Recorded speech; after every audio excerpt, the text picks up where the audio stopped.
Oke, hari ini topiknya adalah running from God atau lari dari Tuhan. Nanti kita akan lihat bagaimana Yunus lari dari Tuhan. Maksudnya seperti apa? Nanti kita akan bahas. Tapi sebelumnya kita baca dulu ya dari Yunus 1 ayat 1 sampai 3. Aku yang ganjil, teman-teman yang genap. Datanglah firman Tuhan kepada Yunus bin Amitai demikian. Bangunlah, pergi ke Niniwe, kota yang besar itu. Bersyukurlah terhadap mereka, karena kejahatannya telah sampai kepadaku. Tetapi Yunus bersiap untuk melarikan diri ke Tarsis jauh dari hadapan Tuhan. Ia pergi ke Yafo dan mendapat di sana sebuah kapal yang akan berangkat ke Tarsis. Ia membayar biaya perjalanannya, lalu naik kapal itu untuk berlayar bersama-sama dengan mereka ke Tarsis jauh dari hadapan Tuhan. Kalau kita berbicara mengenai Alkitab kita dibagi jadi dua. Ada perjanjian lama, ada perjanjian baru. Yang perjanjian lama dimulai dari kitab Kejadian sampai kitab Maleakhi. Sedangkan yang perjanjian baru dari kitab Matius sampai kitab Wahyu. Kalau kita bertanya sebenarnya isinya Alkitab itu apa?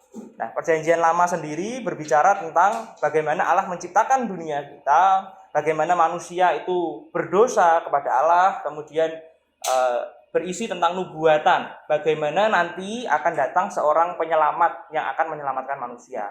Nah, penyelamat itu datang dalam pribadi Tuhan Yesus. Kemudian muncullah perjanjian baru.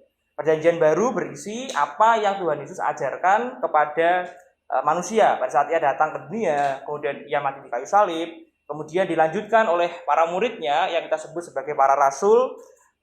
Makanya ada tulisan-tulisan Paulus, tulisan-tulisan Petrus, dan sebagainya. Dan juga bukan hanya tentang itu, perjanjian baru juga berbicara tentang bagaimana Tuhan Yesus yang sudah datang kemarin itu akan datang suatu hari nanti untuk mengakhiri dunia kita saat ini dan membawa kita ke dunia yang baru. Jadi itulah isi Alkitab kita. Nah, kalau kita berbicara khusus tentang perjanjian lama, kita melihat bagaimana perjanjian lama itu sebenarnya seperti sebuah sandwich atau sebuah burger, yang mana kita bisa memakannya hanya lapisan atasnya saja, atau kita bisa makan itu dengan berlapis-lapis. Sama juga, Alkitab kita bisa baca sebagai kisah yang kita baca waktu kita masih kecil. Misalnya kalau kita bahas kitab Yunus. Oke lah, Yunus itu sebuah kisah berbicara tentang Yunus di dalam perut ikan. Itu kan yang selalu kita dengar sejak kecil. Kita bisa baca kitab Yunus sebagai sebuah kisah cerita, tetapi kita juga bisa baca kitab Yunus sebagai sebuah kisah atau kitab yang jauh lebih indah dari sekedar kitab itu. Nah, nanti kita akan bahas perlahan-lahan tentang kitab Yunus. Bagaimana kitab Yunus bukan hanya sekedar kisah anak-anak, tetapi bisa jauh lebih dalam dari itu. Di perjanjian lama, kita mengenal ada banyak sekali kitab. Nah, menurut orang Israel, kitab perjanjian lama itu dibagi jadi 3 bagian. Kalau mereka menyebut perjanjian lama itu sebagai Tanak. Tanak itu singkatan dari Torah, Nevim, Ketuvim. Torah itu kitab Taurat. Kejadian, Keluaran, Imamat, Bilangan, Ulangan. Lalu Neviim, kitab para nabi, termasuk dalamnya Yosua dan lain-lain, itu termasuk dalam kitab para nabi menurut orang Yahudi. Dan ada Ketuvim, tulisan-tulisan seperti Mazmur, Ayub, Pengkhotbah, dan lain-lain. Nah, hari ini kita akan bahas khusus tentang Neviim, tentang kitab para nabi, yaitu salah satunya adalah kitab Yunus. Itulah mengapa seperti yang kita baca tadi di dalam ayat pertama, kita melihat bahwa firman Allah datang kepada Yunus. Jadi kita harus paham dulu, kitab Yunus adalah kitab para nabi. Sehingga nanti pesannya yang dibawa oleh Yunus tentu tidak jauh berbeda dengan pesan-pesan yang dibawa oleh para nabi lainnya. Nah, di sini Yunus sebagai nabi berperan menyampaikan pesan Allah pada manusia seperti nabi-nabi lainnya. Tetapi kitab Yunus ini juga berbeda, tidak seperti kitab-kitab para nabi yang lainnya. Kenapa? Karena kitab-kitab para nabi lainnya itu umumnya isinya adalah perkataan Tuhan. Jadi lebih ke speech gitu ya, lebih ke oracle, lebih ke perkataan Tuhan, bla bla bla bla. Sedangkan kitab Yunus isinya adalah sebuah kisah, sebuah cerita. Nah, kisah ini tentu unik karena jarang sekali kita menemukan kitab para nabi yang isinya itu cerita. Karena bentuk kitab yang berupa narasi ini, maka nggak heran kalau kita sudah mengenal kisah Yunus sejak kecil. Makanya kan jarang ada orang yang bisa mengenal Nabi Amos sejak kecil. Tapi kalau kita bisa mengenal Yunus sejak kita kecil. Karena memang kitabnya itu berbentuk cerita, sehingga lebih mudah dipahami oleh orang. Ya tadi ya, yang kita sering kali dengar adalah Yunus itu kisahnya tentang Yunus dan ikan. Padahal kalau kita berbicara tentang kitab Yunus itu berbicara lebih dari sekedar Yunus dan ikan. Kitab Yunus berbicara tentang bagaimana Allah mengubah tokoh Yunus yang awalnya keras menjadi memahami apa itu anugerah. Kitab Yunus berbicara bagaimana Allah mengajarkan Yunus tentang apa itu kasih karunia, apa itu anugerah. Bagaimana Allah menyelamatkan umatnya, yang mana itu semua akan kita selami selama 8 atau sampai 9 minggu ke depan. Jadi kita akan berjalan sangat pelan. Nah, tapi sebelum kita masuk lebih jauh, kita akan baca selanjutnya ya. Ada satu disclaimer yang perlu kita perhatikan, yaitu kitab Yunus adalah kitab yang sangat pendek. Kitab Yunus hanya terdiri dari 4 bagian. Dan kitab Yunus itu tidak detail dalam menceritakan kisah-kisahnya. Ada banyak sekali hal yang tidak diceritakan oleh kitab Yunus. Misalnya, apa yang ada di pikiran Yunus, apa yang ada di hati Yunus, sehingga ada banyak sekali kekosongan di dalam kitab Yunus. Kenapa ada banyak kekosongan di kitab Yunus? Jawabannya adalah karena penulis kitab Yunus ingin kita yang mengisi kekosongan itu. Maka jangan heran nanti ketika kita baca, kita bingung. Ini kok nggak ada jawabannya ya? Ini kira-kira kenapa? Kenapa Yunus begini, kenapa Yunus begitu? Saat itulah kita diizinkan oleh penulis untuk memasukkan kira-kira itu seperti ini. Bayangan kita, memasukkan imajinasi kita ke dalam kisah Yunus ini. Jadi nanti teman-teman bisa eksplor sendiri. Kalau menurutku seperti ini, it's okay, no problem. Jadi banyak sekali kekosongan di kitab Yunus yang mana kita bisa mengisi menurut imajinasi kita. Tapi prinsip ini tidak bisa diterapkan di semua kitab ya. Tapi di kitab Yunus hal itu diizinkan. Karena memang sengaja ditulis seperti itu. Jadi kita mulai dari tadi ya, ayat pertama. Datanglah firman Tuhan kepada Yunus bin Amittai. Kita mulai dengan tokohnya. Yunus itu siapa? Ini hal yang sederhana. Yunus itu siapa? Kita tahu Yunus itu nabi. Tetapi Yunus itu siapa sebenarnya? Kalau kita baca Alkitab Perjanjian Lama, tidak ada nama Yunus selain di kitab Yunus. Kecuali di satu ayat. Ada yang tahu? Di ayat mana? Jadi sebenarnya penulis kitab Yunus itu sedang menginginkan kita untuk bukan hanya membaca kitab Yunus, tetapi ingin menggabungkan atau menghubungkan kitab Yunus dengan kitab yang lain. Di mana? Ada yang tahu? Nggak tahu? Di 2 Raja-Raja. Nah, ini nggak pernah baca pasti kan? Karena teksnya panjang dan biasanya akan membosankan. Di 2 Raja-Raja, ia mengembalikan Allah mengembalikan daerah Israel dari jalan masuk ke Hamat dan seterusnya gitu kan, dengan perantaraan hambanya Nabi Yunus bin Amittai. Yunus yang sama dengan Yunus yang kita baca dari Gad Hefer, sebab Tuhan telah melihat betapa pahitnya kesengsaraan orang Israel itu dan seterusnya. Jadi penulis kitab Yunus ingin kita menghubungkan kitab ini dengan kitab 2 Raja-Raja, bahwa Yunus ini adalah karakter yang real. Ya, banyak orang bilang Yunus itu adalah sebuah tokoh palsu, tokoh yang tidak ada di dunia nyata, karena tadi cerita tentang ikan, itu kan yang terkenal. Padahal di sini penulisnya ingin menghubungkan kitab ini dengan kisah di 2 Raja-Raja, yang mana 2 Raja-Raja adalah kitab sejarah. Artinya, penulis kitab Yunus ingin kita paham bahwa kitab ini bukan sebuah cerita belaka, tetapi sebuah kejadian yang real yang dialami oleh si Yunus. Sebenarnya menarik kalau kita mau bahas ayat ini lebih dalam, tapi kita nggak punya cukup waktu untuk bahas itu. Ini malah jadi Bible study kalau kita bahas lebih dalam ya. Nah, tapi hal yang menarik di sini yang apa sih warna kuning? Sebab Tuhan telah melihat betapa pahitnya kesengsaraan orang Israel. Dari sini kita paham bahwa Yunus mewakili orang Israel. Yunus merasakan apa yang dialami, apa yang dirasakan oleh orang Israel. Yang mana orang Israel saat itu dipimpin oleh raja yang jahat, mereka di tengah tekanan dari bangsa-bangsa lain, dan mereka akan jatuh ke tangan bangsa lain, kan, ke bangsa Babel, ke bangsa Asyur, mereka akan jatuh ke situ. Makanya Yunus mengalami apa yang dialami oleh bangsa Israel, sehingga dia punya rasa nasionalisme lah kepada bangsa Israel. Sehingga nggak salah nanti kalau kita baca kitab Yunus, kita menemukan kalau Yunus itu marah sama Tuhan. Tuhan, kenapa kamu mau nyelamatin Niniwe? Kenapa? Karena ada hubungannya dengan ini. Yunus mengasosiasikan, menghubungkan dirinya dengan orang Israel yang merasa hidupnya itu pahit karena tidak makmur lah pada zamannya. Maka nggak salah nanti kalau kita menemukan Yunus itu marah seperti itu. Nah, tapi apakah Yunus marah itu salah atau enggak? Itu nanti kita bahas. Ya, tapi sampai saat ini kita paham dulu alasan ini.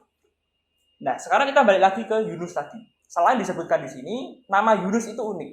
Nah, ada yang tahu apa arti nama Yunus? Ada yang tahu? Yunus bin Amitai. Artinya adalah merpati, anak kebenaran.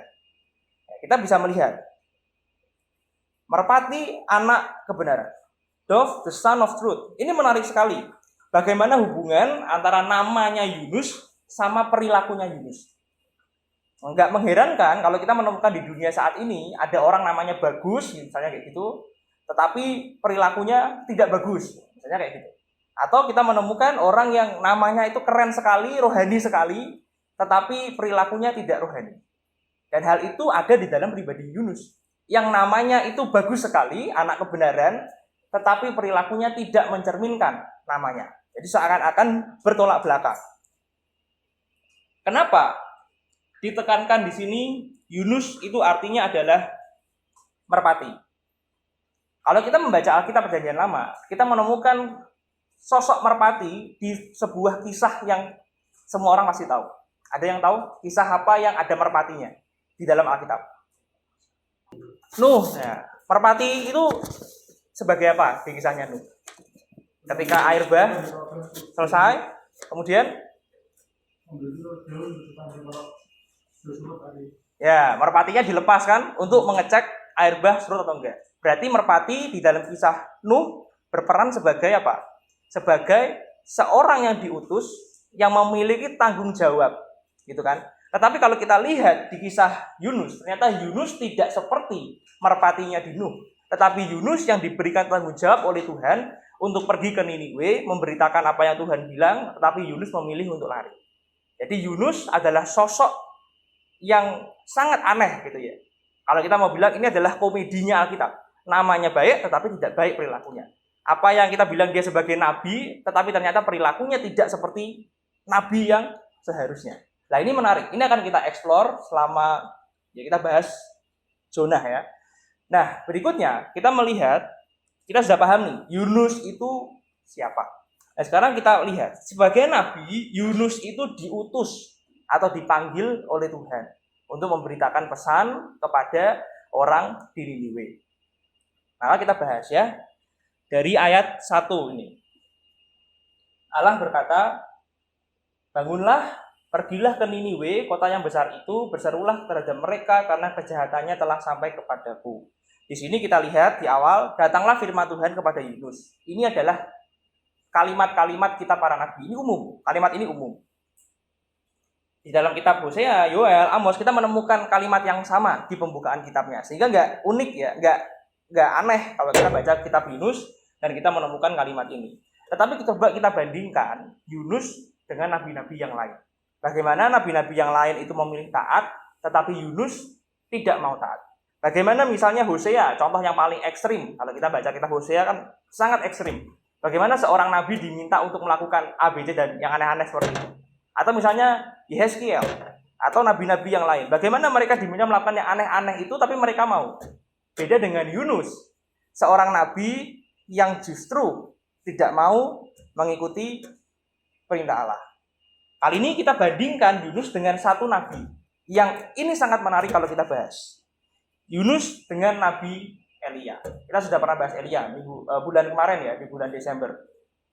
Ini menarik, Yunus dengan Elia. Dua-duanya sama-sama nabi, dua-duanya diutus oleh Tuhan ke bangsa lain. Nah, ini sama-sama diutus ke bangsa lain. Kalau Israel itu sekitaran di sini, Elia disuruh ke Sarfat di Sidon. Di sebelah sini ini keluar, ini di wilayah Lebanon. Sedangkan Yunus diminta ke Niniwe, keluar dari Israel. Dua-duanya diminta keluar oleh Tuhan. Kalimatnya tuh sama. Datanglah firman Tuhan kepada Yunus, datanglah firman Tuhan kepada Elia. Yang satu, bangunlah, pergilah ke Niniwe. Bahasa Inggrisnya atau teks aslinya bilang, arise, go to Nineveh. Sedangkan Elia, bersiaplah pergi ke Sarfat. Teks aslinya bilang, arise, go to Zarephath. Jadi sama, kan? Kalimatnya itu sama. Hanya beda tempatnya, sama beda orangnya. Penulis kitab Yunus ingin kita membandingkan Yunus sama Elia.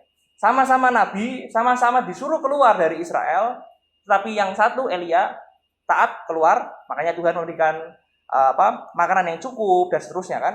Sedangkan Yunus disuruh keluar, tetapi dia tidak mau keluar. Nah, kalau kita cek diri kita, seberapa sering sih kita itu jadi seperti Yunus?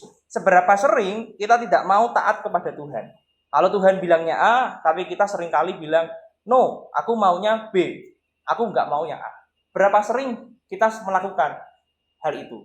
Jadi yang membedakan keduanya adalah responnya Yunus dan responnya Elia. Yang satu taat, yang satu melarikan diri.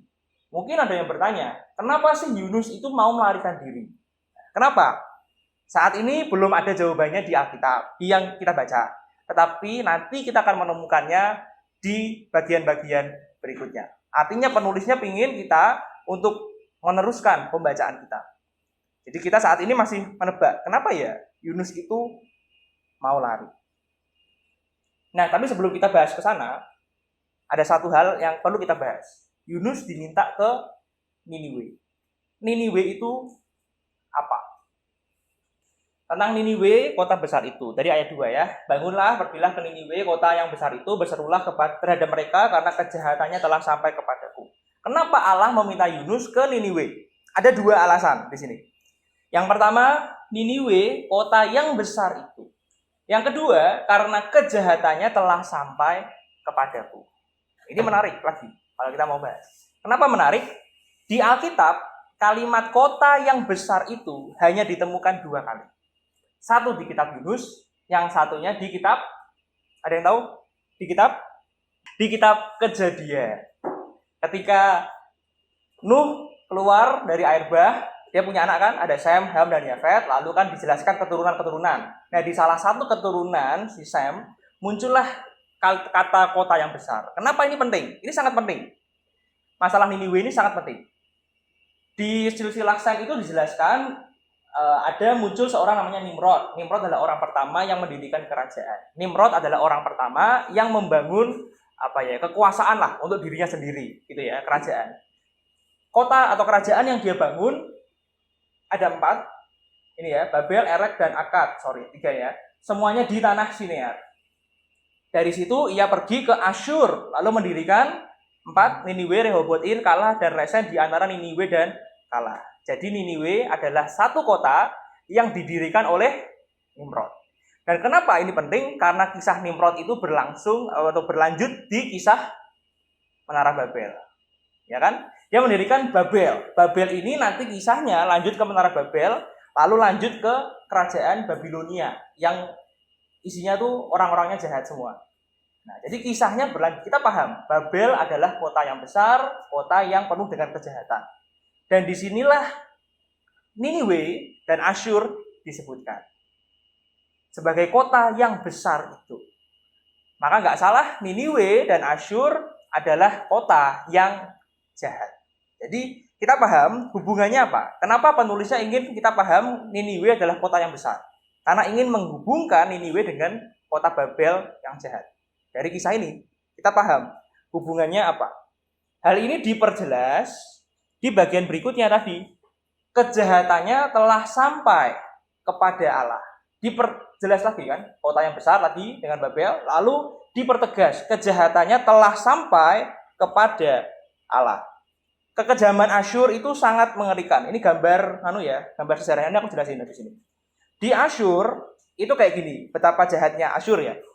Ketika mereka menang perang, mereka akan menangkap para musuh mereka dan memotong kakinya, 2 kakinya, lalu 1 tangannya yang kiri, kemudian mereka akan berjabat tangan dengan tangan yang masih utuh itu sebagai tanda bahwa mereka sudah menang dan bahwa musuh itu dihina gitu ya, penghinaan kepada mereka. Mereka kemudian mencabut lidahnya dan menarik tubuh tahanan dengan tali supaya bisa dikuliti hidup-hidup. Jadi kulitnya dilepas dari tubuhnya. Akhirnya kan mereka mati sendiri. Jadi betapa kejamnya. Kemudian kalau kita melihat ini ya gambarnya. Ini adalah gambar, ini kakinya ya, tadi dipotong ini kan, tangannya ini dipotong, mereka bersama-sama. Kepalanya diarak di kota. Ini kan kepala.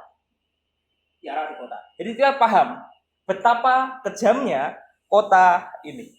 Dan kota ini bukan kota pertama yang jahat di Alkitab. Kalau kita baca, ada banyak sekali kejahatan di dunia ini. Bahkan di kota Semarang pun kejahatannya kan banyak sekali. Tetapi ada kota yang kejahatannya itu sangat ekstrim. Alkitab bilang kejahatannya sudah sampai kepada Allah. Di hadapan Allah itu artinya di mukanya Allah. Di Alkitab disebutkan beberapa kali kota yang kejahatannya sampai di hadapan Allah. Ada kisah Kain dan Habel. Ketika Habel dibunuh, lalu apa? Kisahnya Kain. Darah Habel berteriak kepadaku, ya kan? Di kisahnya air bah sama. Kejahatan manusia sudah sampai kepada Allah. Di kisah Sodom dan Gomora sama. Kejahatan mereka sudah sampai kepada Allah. Orang Israel di Mesir, Allah mendengar teriakan atau tangisan orang Israel. Jadi bagaimana kita melihat bahwa Asyur, Niniwe adalah kota yang jahat, kota yang kejam. Dan itulah mengapa Yunus diminta untuk datang ke Niniwe. Niniwe membuat penghinaan besar kepada Allah melalui kejahatannya, seperti kota yang dibangun oleh Kain, Sodom, Babel, dan Mesir. Tetapi kalau kita lihat, ini bagian terakhir ya, Yunus memilih melarikan diri. Ini akan kita bahas sedikit ya. Kita sudah paham bagaimana Allah memanggil Yunus ke Niniwe, tapi seperti yang kita ketahui dari ayat ketiga, kita lihat Yunus menolak panggilan Allah. Yunus memilih untuk lari ke Tarsis. Yunus bukan orang pertama di Alkitab yang menolak panggilan Allah. Para nabi seperti Musa, Gideon, Yeremia juga pernah menolak Allah. Tetapi berbeda dengan Yunus, mereka awalnya menolak, tapi ketika Allah berkata, "Aku akan menyertai engkau." Musa, kemudian Gideon, kemudian Yeremia menjadi taat dan mau menjadi utusannya Allah. Jadi mereka menolak awalnya. Musa kan berapa kali kan, Tuhan aku gagap, oke aku akan begini. Tuhan aku akan begini, oke aku akan begini. Tuhan aku akan begini, ya kan? Gideon sama, Tuhan aku akan begini, oke aku akan menyertai engkau. Yeremia sama, Tuhan aku masih muda, kok nyuruh aku yang masih muda, aku akan menyertai engkau. Akhirnya mereka taat. Tetapi Yunus memilih untuk tidak taat. Dan kemana Yunus pergi? Yunus pergi ke Tarsis. Tarsis itu di mana? Tidak ada yang tahu saat ini Tarsis itu di mana. Tetapi banyak orang mengira Tarsis itu ada di Spanyol. Jadi kalau Israel di sini, Yunus dari sini dia turun, lalu ke Yopa. Dari Yopa ini dia ngambil kapal ke Tarsis. Tarsis adalah wilayah Tarsis adalah wilayah yang paling barat pada saat itu. Tuhan nyuruh ke Niniwe, ke sebelah timur, tetapi Yunus ke barat. Ini menarik satu. Disuruh ke barat, disuruh ke timur, tetapi Yunus ke barat. Bukan ke barat sini, tapi barat sekali. Pada saat itu, di barat itu adalah ujungnya itu Tarsis. Tidak ada wilayah yang paling ujung lagi, itu tidak ada. Pada zaman itu ya, untuk orang-orang di area sini itu yang paling ujung dunia itu Tarsis. Karena sisanya kan samudra. Jadi Yunus dengan pergi ke Tarsis, dia ingin bilang apa? Aku mau pergi sejauh mungkin dari Tuhan. Yang kedua, Tarsis itu apa? Allah tadi bilang apa? Rise, bangunlah. Artinya apa? Naik. Naik. Ini ada kalau dari petanya asli itu ada naikan. Dia naik ke atas. Rise. Tetapi kalau teks aslinya bilang Yunus ngapain? Yunus pergi. Kata pergi itu terjemahan yang kurang tepat. Kata seharusnya adalah went down. Yunus turun ke bawah. Jadi Allah suruh naik, tetapi Yunus turun. Emang pentingnya apa kata turun? Nanti kita bahas minggu depan. Nah, kata turun itu penting sekali. Bagaimana nanti Yunus itu bukan naik, tetapi turun, dan turun. Itu kita bahas minggu depan. Nah, itu menarik juga. Jadi, pertama, Tarsis ada di barat, arah yang berlawanan dengan Niniwe. Kedua, Allah suruh naik, tetapi Yunus memilih turun.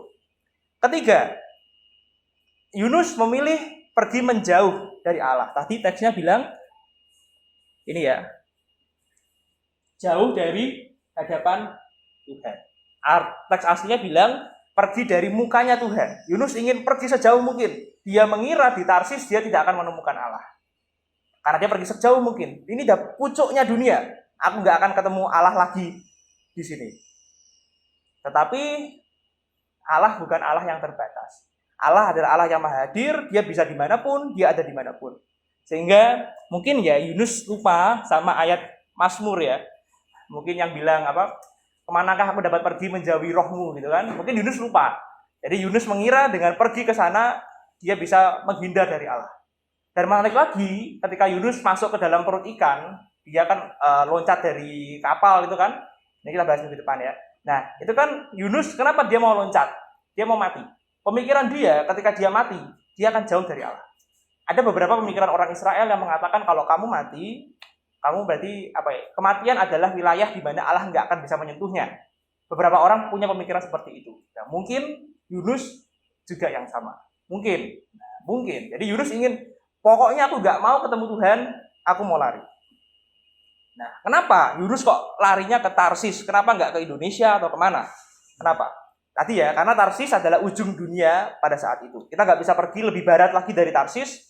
Dan yang menarik lagi, Tarsis itu punya banyak emas dan perak. Kita nggak tahu Yunus matre atau enggak, kita nggak tahu.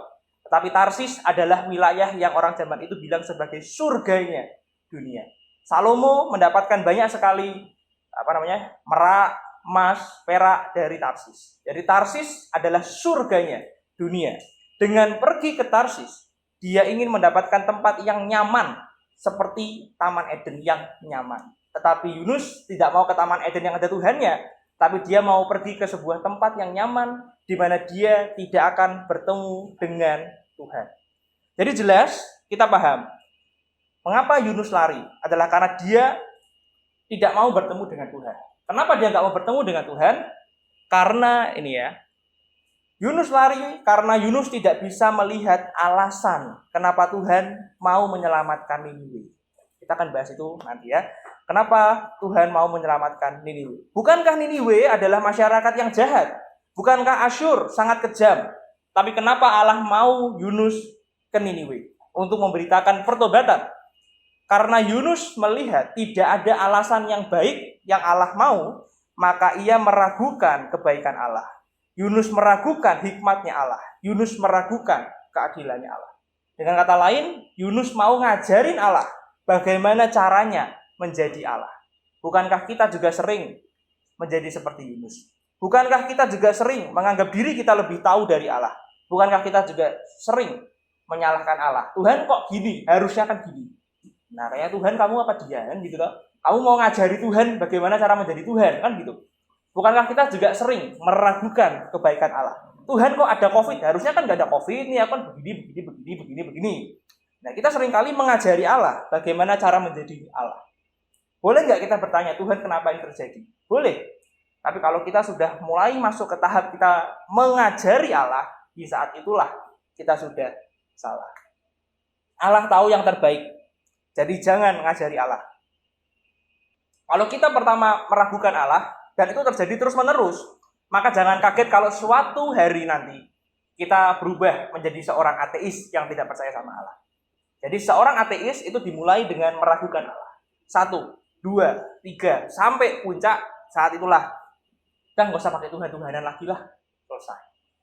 Aku nggak percaya sama Tuhan, aku mau berdiri sendiri, nggak mau pakai Allah. Itu ya, keraguan adalah awal dari dosa. Jadi hari ini kita belajar bagaimana Yunus lari dari Allah. Kita yang sering mengatakan Yunus adalah tokoh yang jahat, tokoh yang jelek, tokoh yang buruk, yang nggak boleh kita ikuti. Padahal sebenarnya diri kita tidak lebih baik daripada Yunus. Bukankah kita juga sering melakukan hal yang sama yang dilakukan oleh Yunus? Jadi Yunus sama kita tidak ada bedanya sebenarnya. Tetapi kisahnya belum selesai. Kisahnya masih berlanjut. Kisah ini tidak berbicara bagaimana Allah membuang Yunus atau bagaimana Yunus lari. No, kisah ini belum selesai. Kisahnya masih berlanjut. Kisahnya nanti akan menceritakan bagaimana Allah menuntun, membimbing, mengajari, mengubah Yunus. Demikian juga dengan kita. Allah bisa menuntun kita dalam banyak hal. Mungkin harus dipegang tangannya. Mungkin harus dipegang lehernya. Mungkin harus seperti Yunus dikasih angin yang kencang. Mungkin harus seperti Yunus dimakan ikan. Mungkin kita nggak dimakan ikan ya. Tetapi apalah nanti yang lain. Mungkin bisa banyak cara. Tetapi Allah bisa menggunakan apapun untuk mengajari kita. Yunus terus berlari. Tetapi sejauh apapun Yunus berlari, Allah selalu satu langkah di depan kita. Jika Allah nanti bisa mengubah dan menuntun hidup Yunus yang keras, Allah juga bisa mengubah hidup kita. Saat kita terus lari dari Allah, Allah sudah sebenarnya terlebih dahulu datang kepada kita. Di Roma 5 dikatakan, akan tetapi Allah menunjukkan kasih-Nya pada kita karena Kristus telah mati ketika kita masih berdosa. Kita belum lahir loh, Yesus sudah mati di kayu salib. Kita belum berdosa loh, Yesus sudah mati di kayu salib. Kita belum berbuat baik loh, sudah mati duluan Tuhan Yesus. Jadi bagaimana kita mau lari kalau Allah sudah terlebih dahulu menyelamatkan hidup kita? Tinggal kita mau percaya enggak? Itu aja kan sederhana. Mau percaya atau tidak. Allah kita adalah Allah yang penuh dengan kasih.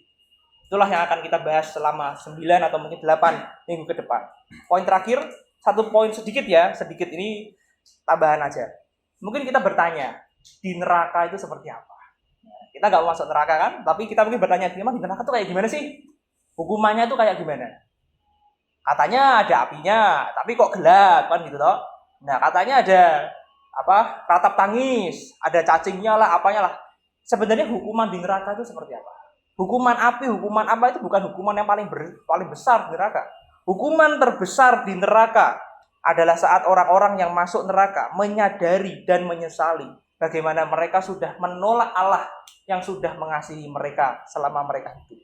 Itu adalah penyesalan yang terbesar. Kenapa di neraka ada banyak orang nangis itu kan, ratap tangis dari kata gigi? Karena mereka sedih. Kenapa aku sudah menolak Allah yang sudah menyelamatkan aku? Itulah hukuman terbesar di neraka. Hukuman penyesalan. Jadi kalau kita sudah paham kisah Yunus, kita paham kita seharusnya nggak lari menjauh dari Allah, tapi kita harusnya berlari ke arah Allah. Kisah Yunus belum usai, kita akan melanjutkannya minggu depan. Nah, ini pertanyaan buat di rumah aja ya.